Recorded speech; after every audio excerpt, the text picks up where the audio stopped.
Il ne lui a fallu que quelques heures après son accession au trône pour l'annoncer officiellement, que ce soit pour son titre de duc de Cornouailles ou de prince de Galles, le roi Charles III laissait tout à son fils, le prince William, son héritier déjà duc de Cambridge. Peu étonnant, lorsque l'on sait à quel point cette famille aime les héritages et la continuité.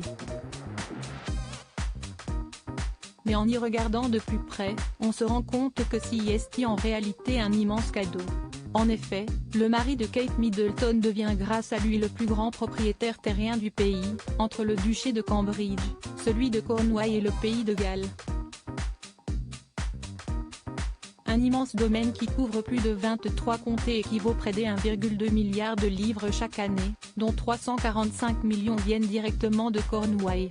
Un chiffre énorme, dont une partie est puisée directement de la poche de son père, Charles III, pour son manoir adoré d'Ayrshire Grove qui se situe en Cornouailles, non loin de la résidence privée de la nouvelle reine consort Camilla.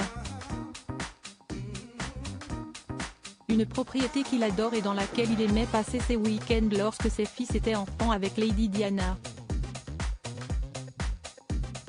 Et qu'il rejoint à chaque fois que les choses sont difficiles, après l'enterrement, c'est là qu'il est allé se ressourcer au calme, loin de l'agitation londonienne.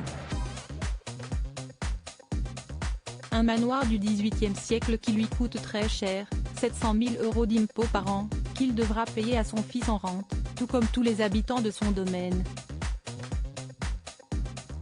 Bien sûr, tous les impôts n'iront pas dans la poche du futur héritier au trône mais celui-ci ne devrait plus vraiment avoir à s'inquiéter.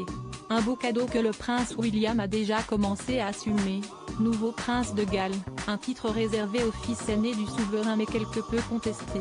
Il s'est déjà rendu dans la province pour y rencontrer les habitants. Ira-t-il jusqu'à apprendre le gallois, comme l'avait fait Charles? On ne le sait pas encore, mais il devrait s'investir dans ce nouveau rôle. Tout comme Kate Middleton, bien sûr, la jeune femme, qui récupère le titre après sa belle-mère Lady Diana, a déjà assuré qu'elle assumerait ce nouveau rôle.